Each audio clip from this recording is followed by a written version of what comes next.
شیشه دی ویلې امریکایان الله اکبر یایي مال د امریکایانو 20 کاله تاسو تر څنګ ولاړو بمبارونه کول دي پیلوټانو الله اکبر ویل کنه نه موږ تر څنګ خو ولاړ نه وو موږ تر څنګ اوس خو تاسو تر څنګ ولاړ دی تاسو اوس خو پرېږده اوس خو ګوره خوب هستین انشالله خوب هستیم الحمدلله شما چطور هستین لطفا با موضوع اگه صحبت کنین موضوع ما است که امریکایا تامیای امریکایا در شهرها میخواد که جنگ کنه شهرها رو ویران کنه مردم باید به اجازه نده این موضوع ماست به هیچ صورت نباید به یعنی اجازه داده شود بس از اینا 21 سال 20 سال مردم ما را به خاک خون کشاندن مسجد مدرسه خانه چیز دست از یا نماند حالا باید مردم بخیزه در مقابلشان بس سمقه چوپی تو دان میکنه چه قسم ایمان از خانه مسلمان همشیره آوازتان همشیره اگه کمک همشیره اگه صدای ما را مشنوید ما یک دو سوال داشتم از پاریس همشیره اگه آواز ما را مشنوید یک کمک بلندتر صحبت کنین چی پیغام دارن به اینمی مردم به جیره‌خورای امریکا به مزدورای سیاهی و بلک واتر شما را ندارم ما سوال خودم مطرح میکنم خب مهربانی کن خواهر عزیز بفرمایید مبین سه وقت ورکه ده سوی از قاری صاحب که آیا در حکومت آینده امارات اسلامی به دختر خانم‌ها اجازه تحصیل داده می شود؟ آیا امون حقوق که در اسلام بر زن بهترین حقوق در اسلام بر زنها اصلی بر زن در اسلام است آیا امون حقوق امارات اسلامی به زنها خواهد داد؟ یعنی در حکومت آینده اسلامی یعنی زنها سعیم خواهد بود؟ امی سوالا را برای من جواب بدین. الحمدلله با وجود شما قهرمانا ما افتخار میکنیم با شما. الله شما را کم نکنه. الله نصرت بدیتان. الله حافظ. السلام علیکم. همشیره اگه همراه ما یک دو دقیقه باشین تا از تو هم سوال داریم مهربانی و قاریسه محترم سمیه صفحه سے پشتو میفهمی؟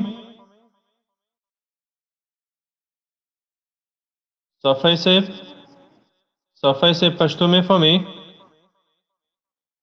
صفحه سے شما مایکتان خلاص این پشتو میدانید؟ صفحه سے مایکتان بند است صفحه سے مایکتان خلاص کنین سوال قاریسه به جواب بدن سمیه صفحه اگر صدای ما را میشنوین خوب نو مبین سے په دغه خور په جواب کې اول خو دې خور دې احساسات او قدردانی کوم الحمدلله چې موږ داسې خویندې لرو داسې باشعوره بادرک با ایمان خویندې لرو د دیموکراسۍ د فحاشۍ علمبرداران د دیموکراسۍ زمامداران د دیموکراسۍ لارویان د په دې سر خلاص کې دا ملت لا هم ملال لري دا ملت لا هم ناهید لري دا ملت لا هم داسې خویندې لري داسې میرمنې لري چې هغه د دیموکراسۍ د بد او د دیموکراسۍ بدرنګه مخ ته لاړې توکوي او دیموکراسي په خپل ځان نه مني نړۍ باید وپوهیږي چې په افغانستان کې ښځې میرمنې هغه څو فاحشې نه دي چې دوی پیژندلې دي هغه څو بد عمله نه دي چې دوی پیژندلې دي هغه څو کوڅهګشتې چرګې نه دي چې دوی پیژندلې دي دغه ملت یو باعفته ملت دی دغه ملت تر شا یو باعفته خزینه قشر لري چې دغه احساس دی دغه ایمان دی چې د دغه خور په یو څو جملو کې بیان کړو په یو څو لاندو جملو کې بیان کړو او صفحه صاحب که تاسو زما غږ اورئ زه به ستاسو د پوښتنې په ځواب کې دومره ووایم چې اسلامي امارت اسلامي نظام ښځې ته د تعلیم اجازه ورکوي ښځې ته د ښځې په بخش کې د کار اجازه ورکوي د ښځې اړوند د خدمت د کار اجازه ورکوي اسلام اسلامي نظام اسلامي امارت ښځه د تعلیم نه بندوي ښځه د کار نه بندوي اسلامي نظام اسلامي امارت اسلام د ښځې دپاره د چاپیریال غم خوري د چاپیریال درد ورسره ده په چاپیریال ټینګار لري چې باید داسې یو چاپیریال جوړ شي داسې یو چاپېریال د ښځې دپاره جوړ شي چې دې ته څوک کاږه ونه کتلی شي. د چې کله د مدرسې نه راځي، د مکتب نه راځي، د پانتون نه راځي، د کوره پورې دی باید ځان امن احساس کړي. دی باید داسې احساس ونه کوي چې دلته به کوم لوچک، کوم لوپر، کوم بد اخلاقه، بدتمیزه، زناکار راپورته شي او د دې ته به کاږه وګوري. نه، قطعا نه. او بله خبره ده، سمیه خور که لاندې وي شاهین صاحب بیا یې راپورته کوي. سمیه خور نشته، که وي د مونږ غږ اوري بیا د راج دنه یو څه سوالونه هم لرو. قاري صاحب ډېر د خبرې ډېر ودردوله مجاهدینو ورونو، د تاسو قربانۍ ته ګوره خلک وایي خدای د تاسو د مونږ له سره نه کموي، الله د تاسو ژوندي لري. دا ډېر یو درد ده خبره. ما مبین صاحب تاسو ته وویل چې دا څو جملې څه وي چې د موږ خور وویلې، دا څو جملې دا څومره د لوی معنا نه ډکې جملې وي، څومره د لوی مفهوم شاته لرلو، یو لوی پیغام شاته لرلو. زه وایم چې امریکایي ګوډاګیانو تاسې نه د امریکایي ټانګ او توپ سیوری لرې شي، تاسې به وګورئ چې د دغې مستې مړې دیموکراسۍ سره سره هم دغه ملت څنګه خویندې روزلي دي، څنګه جینۍ روزلي دي، څنګه هلکانې روزلي دي. تاسې به وګورئ چې په د کابل په ښار کې دننه څنګه ښځې شته، څنګه جینۍ شته، څنګه پیغلې شته، تاسې ته به واضح شي. او د دې خور د آخري پوښتنې په ځواب کې چې اسلام کوم حقوق چې موږ ته راکړي دي هغه تاسې موږ ته راکوئ او که نه. زه بیا وایم اسلام چې تاسې ته کوم حقوق درکړي دي هغې حقوقو ته موږ تسلیم یو، هغې ته موږ غاړه ایښې ده. هغه حقوق به تاسو ته درکول کېږي، هغه ستاسې حقوق دی الله درکړي دي، اسلام درکړي دي. موږ چې دا دومره قرباني ورکړه دا هم د اسلام دپاره ورکړه، دا هم د اسلامي نظام دپاره ورکړه. په الله قسم چوکۍ په دومره قربانۍ نه ارزي، په الله قسم امریکایي ډالر په دومره قربانۍ نه ارزي، په الله قسم د دنیا هیڅ نعمت په دومره قربانۍ نه ارزي. دغه قرباني چې د ملت ورکړه دا د اسلامي نظام دپاره ورکړه. دغه تکلیفونه، دردونه چې په نړۍ کې هیڅ ملت په ځان نه تیر کړي دي او نه به یې تیر کړي، دا چې د ملت په ځان تیر کړل دا د اسلامي نظام دپاره تیر کړل. اسلام ته موږ تسلیم یو، د الله قانون ته تسلیم یو، اسلامي نظام ته به غاړه ږدو. اسلامي نظام او اسلام چې تاسو ته کوم حقه حقوق درکړي دي هیڅوک به دا جرأت ونه کړی شي چې په هغې حقه حقوقو ستاسې تیری وکوي. او کوم حقوق چې تاسو ته اسلام نه دي درکړي، غربي دیموکراسي درکوي، د لویدیځې دیموکراسي درکوي، هغه موږ تاسو ته نه درکوو، هغه ټولنه تاسو ته نه درکوي، دا ملت یې تاسو ته نه درکوي. که چېرته کومه مېرمن د موږ نه دا حق غواړي چې زه د په سټیج ولاړه وم 100 200 300 کسان د ما ته ناست وي او زه د هغوی په مخ کې ګډېږم، ډانس دې کوم، رقصېږم دی، او دغه کنسرت دې زه د لکونو افغانیو په مقابل کې اجرا کوم، دا حق تا ته اسلام نه ده درکړی. که چېرته ته دا غواړې چې ته د خپل اندامونه خرڅ کړې، خپل بدن دې خرڅ کړې، خپل ښایست دې خرڅ کړې، ماډلینګ دې وکوې، ستا د حسن، ستا د ښایست، ستا د ښکلا نه دې یو تجارتي ګټه واخلي، ته د یو سامان په توګه دې ته وکارول شي، دا حقوق مه غواړه. دا حقوق تا ته اسلام نه درکوي، دا ملت هم نه درکوي. موږ هغه حقوق تا ته درکوو چې اسلام درکړي دي. مبین صاحب دغه خور لاړه، کاش چې دې بیا راشي او دې سره یو څو خبرې وکړو. قاري صاحب محترم، د دې په انټرنیټ کې ستونزه وه، د ما غږ هم نه اورېده. یو څو مهمه پیغامونه د همدغه خور له خولې موږ غوښته چې دې سیکولرانو ته یې ورکړو، خو به هر حال بیا به راشي انشاءالله. قاري صاحب محترم، د موږ په لایف خپرونه کې زموږ ملت، زموږ وروڼه، زموږ افغانان له موږ سره غټه همکاري کوي. له دې په خاطر د دوی نه د مننې په خاطر باندې دوی ته یو څه جملې باید ته ووایې. په یګانۍ لایف د موږ 11,000 کسانو شیر کړی، دا نننی لایف مو 13 برخې هم 4,000 کسانو شیر کړی، اوسنی هم 15,000 کسانو شیر کړی. د دغه خلکو نه د دوی د احسان موږ پوره وړي او دا د دوی موږ سره یوه مرسته ده چې په دغه د رسنیو په محدودیت کې دوی له موږ سره دومره غټه قرباني ورکوي. دغه وخت دپاره قاري صاحب محترم ډېر خلک داسې زنګونه وهي دې ته مین، د علما، سپین ږیرې، مدرسو کې طالبان، د مخالفین مشران خلک دي د مونږ لایف ته انتظار باسي، دا د دوی په همکارۍ د هغوی تر غوږو رسیږي. د ملت درد د همدغوی په همکارۍ باندې مونږ هېڅ څه ملاکه کړي، دا ټوله همکاري او مرسته یې دغه خلکو ده. مبین صاحب موږ سره نور د شکر الفاظ نشته او موږ دا خلک چې د موږ قدر کوي، عزت کوي، د موږ احترام کوي، دا د الله د دین په خاطر کوي، د دې مبارزې په خاطر کوي. موږ دوی ته د هغه لوی ذات، د هغه لوی الله د دربار نه بدله غواړو. موږ سره هیڅ بدله نشته. دوی ته موږ دومره وایو چې الله دې بدله درکړي او ستاسې د عمل دا جهاد دی، دا مبارزه ده، الله به تاسو ته دې اجر درکوي.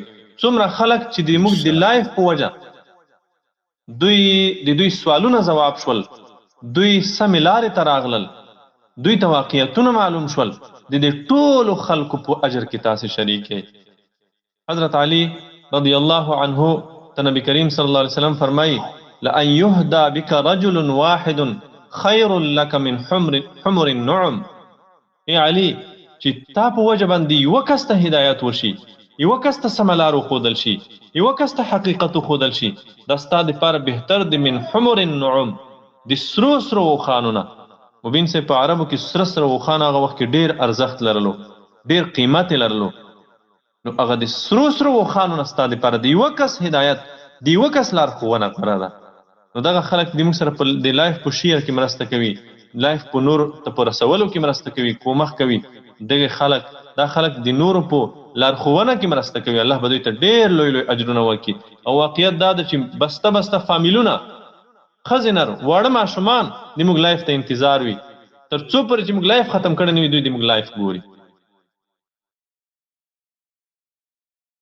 بالکل قاری صاحب همدغه رقم ده چې قدرمان دغه اتل افغان هر وخت راځي او شاهین صاحب د اتل افغان هر وخت راځي دلته دومره مړۍ وهي زی وګی کړل. مهرباني وکړه ستړی مشه.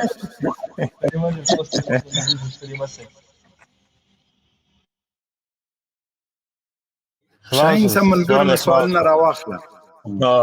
جواب شو محترم لاج اتل افغان ګوره د مونږ لایف څه شروع کېږي، ته باید دلته حاضر وې. ښه او زه ویښ یم تا سره وروره. سلام، مهرباني. لالا جانی بیا دلته بالا شتی.